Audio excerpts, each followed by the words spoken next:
굿모닝. 새벽부터 옆에서 시끄러워서 죄송합니다만 매일 복음은 계속돼야 되겠죠. 기도합니다. 성령 하나님, 이렇게 또 9월 9일 금요일이 우리에게 다가왔습니다. 오늘도 변함없이 창세기 12장 말씀 가지고 묵상하도록 도와주시옵소서. 감사하며 예수님의 이름으로 기도드립니다. 아멘. 창세기 12장입니다. 1절부터 3절 말씀. 오늘은 2절에 집중하겠습니다. 여호와께서 아브라함에게 이르시되 너는 너의 본토 친척 아비집을 떠나 내가 내게 지시할 땅으로 가라. 내가 너로 큰 민족을 이루고 내게 복을 주어 내 이름을 창대케 하리니 너는 복의 근원이 될지라. 너를 축복하는 자에게는 내가 복을 내리고 너를 저주하는 자에게는 내가 저주하리니 땅의 모든 족속이 너를 인하여 복을 얻을 것이라 하신지라. 아멘. 오늘 나눔은요, 제가 오리지널리 김동명 목사님과 11월 6일 8월 87년 87년 34년 전에 35년 전에 이 창세기 제자훈련을 하면서 4강입니다. 타이틀 아브라함을 부르신 하나님. 그래서 사실은 말씀 요약이 창세기 12장부터 14장까지 쭉 되는데요. 요절은 키포인트는 12장 2절 말씀, 그리고 아브라함과 언약하신 하나님. 자, 믿음이란 하나님의 사랑을 믿는 것이 진정한 것이다. 인간이 하나님을 떠나 동물과 같이 육체되었다. 창세기 6장 3절에 보니까 그들이 육체가 됨이라. 전 인류가 홍수로 망했고, 왜 망했습니까? 하나님이 망해라 그래서 망했습니까? 아니요. 방주에 들어갈 기회를 100년이나 주었죠. 근데 방주에 안 들어가고 어떻게 됐어요? 그래서 망했죠. 평생 예수 안에 들어오라고 그러는데 안 들어간 다음에 아니 뭐 나를 왜 멸망시켰습니까? 할 얘기가 없다는 거죠. 노아의 시대 때 방주가 있었다면 우리 예수의 시대 때는 예수가 있는 거죠. 그런데 바벨탑을 통해서 홍수 뒤에서 계속해서 자기 힘으로 하나님께 대적하잖아요. 왜 이렇게 대적합니까? 불안하니까. 하나님을 떠났으니까. 그죠? 그래가지고 계속 대적하니까 어떻게 돼? 하나님을 기대지 않으니까 기댈 데가 없으니까 사랑과 평안을 잊어버리고 그러한 불안한 사람들이 모여서 뭘 만들어요? 우상을 만들어요. 우상. 타워를 만들고 종교를 만들고. 그러니까 바벨탑도 역시 false queue란 말이죠. 이거 봐라. 우리가 이렇게 우리의 힘을 할 수 있다. 그죠? 그런데 우리가 정말 믿음은 뭐냐? 하나님의 사랑을 믿는 것이 믿음이라고 했죠. 하나님의 사랑을 믿으면 그 사랑하는 사람을 순종하겠다. 순종. 순종과 믿음은 separate 할 수가 없는 굉장히 중요한 이야기입니다. 난 믿음은 있는데 하나님 말씀 순종 안 해. 이거는 잘못된 거죠. 그래서 하나님은 모든 시대마다 자기를 사랑하는 사람을 골라서 그 사랑하는 사람을 믿고 그 부르심에 응하는 사람들에 대해서 순종을 요구하는 거예요. 아브라함도 그렇고 노아도 그렇고 그죠? 보세요. 노아도 다 죄를 지을 때 딱 순종했어. 순종하고 100년 동안 지면서 이제 곧 비가 와서 다 죽을 거라고 선포해. 야, 이게 말이나 되는 거예요.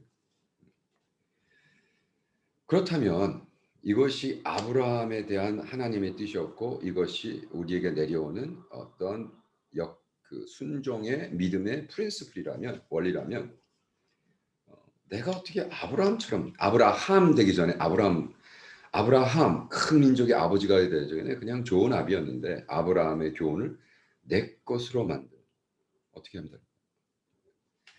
우리 김동영 목사님이 이렇게 얘기하세요. 아브라함은 극히 평범한 인간이었다. 그런데 그 평범한 인간을 구속 역사, salvation history 세 사람 중에 하나로 멘션되는 거예요. 창세기 12장에 아브라함이 등장하고 그 다음에 리니지를 통해서 우리 신약에 보면 다윗이 나오고 다윗의 라인에 예수가 나와요.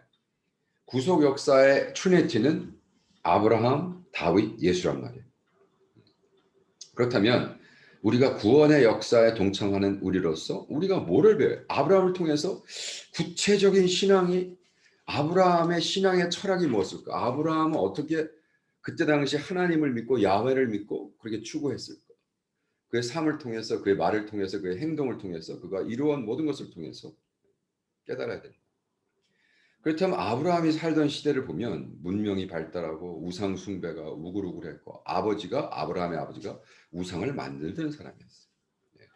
우상 조각가였어요. 그러니까 예술인이죠, 예술인. 지금 캄보디아 컨텍스트를 얘기하면 부처상을 만들던 아버지 밑에 캄보디아의 부흥을 일으킨 부흥사가 났다든지 믿음의 조상이 났다 이런 얘기인 거예요. 막말로 세상 사람이 들으면 당신이나 잘하세요. 네, 우리는 부처상을 안 만들었어. 뭐 이러잖아요. 그죠? 그래서 우리는 그때 당시에 우상 숭배. 근데 아브라함은 하나님의 영광을 보고 하나님은 누구신가를 깨닫고 자기가 처해 있는 상황에서 내가 아버지 본토 친척집을 다 떠나야겠구나.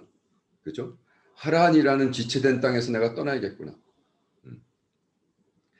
그는 사실 그 시대의 영향을 받고 있었습니다. 아버지 바로 밑에 받았으니까. 조상이 주는 영향 받았죠. 예. 또 와이프는 결혼해서 저기 스텝 시스터랑 결혼했는데 아이고 이게 65살 되도록 애도 없어. 사실 애도 없는 사람이 자꾸 좋은 아브라함이니까 얼마나 힘들었겠어요.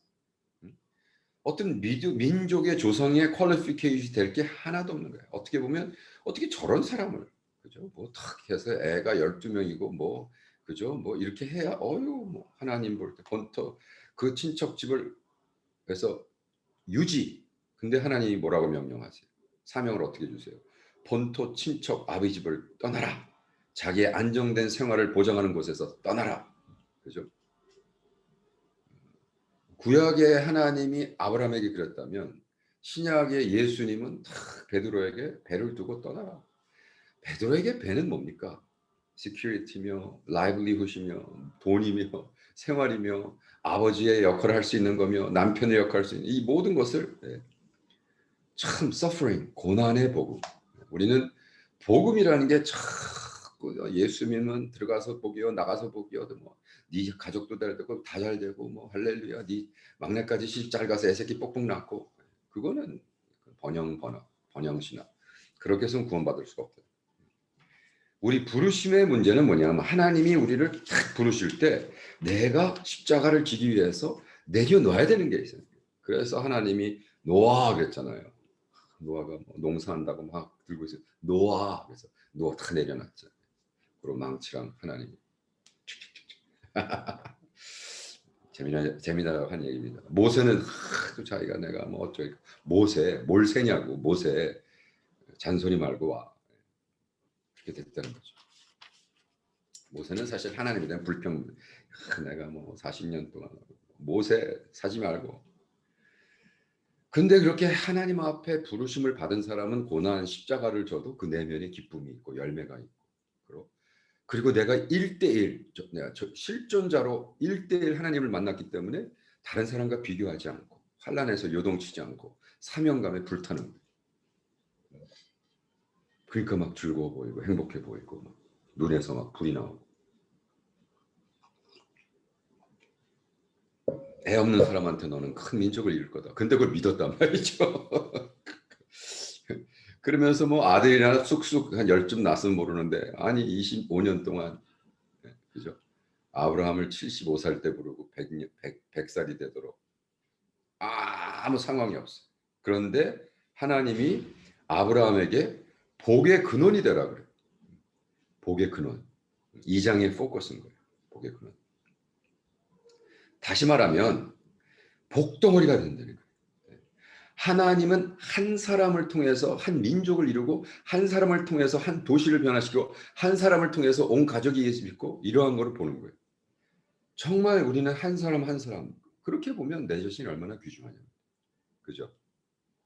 이거는 무슨 뭐 내가 무슨 그룹에 속하고 뭐 내가 예수를 믿고 줄을 쫓다 보니까 같이 내 방향으로 오는 사람을 만나는 건 참 할렐루야죠. 너무 감사하죠. 그러나 그것 때문에 내가 신앙생활이 연속되는 거 아니에요. 그 사람 다 떨어져 나가고 뭐 예수를 부인하고 예수를 저주하고 다 떨어져 나가도 그거랑 나랑 상관이 없는 거예요. 왜 나는 나의 길을 가고 있는 거죠. 가고 있다가 만났을 뿐이에요. 만나다가 또 어느 날 순간 헤어지고 그 사람들을 천국에서 다 만나는 거예요. 그 여정을 다 마칠 수 있다면 우린 천국에서 만나요. 못 마치면 못 만나는 거. 그렇죠? 그건 뭐 아버지건 누나건 상관없는 거예요. 철저하게 나 개인. 근데 그렇게 살다 보니까 어느 날 하나님께서 너는 이름 없이 nameless, faceless 살았지만 네 이름이 창백해지며 너는 복의 근원 뭐야? 내가 복덩어리가 된다. 복덩어리. 내가 예수님이신 복의 근원이신 예수를 만났더니 주여. 갈라디아 3장 16절이 뭡니까 여러분? 요한복음 3장 16절만 외지 마시고 갈라디아 3장 16절 아브라함의 후손도 복의 근원이 되었다. 아브라함의 후손, 복의 근원. 내가 아브라함의 후손이기 때문에 예수를 통해서 그죠? 계속 얘기했죠. 아브라함, 다윗, 예수가 어떻게 내가 예수님의 자녀됨으로써 예수의 근원을 가지고 어떻게 나는 복의 근원. 아브라함의 후손도 복의 근원이 되었다. 나도 예수님 때문에 복덩어리가 된 거야. 복덩어리. 그런데 그렇기 때문에 나를 저주하는 놈들은 저주받는 거예요. 하나님께서 치신다는 거예요. 그러니까 여러분 막 욕하고 하는 사람들한테 위해서 기도해 주세요. 저놈들 미쳤어. 나를 저주하면 곧 저주받을 하나님이 귀시하다기 때릴 텐데. 그죠? 네.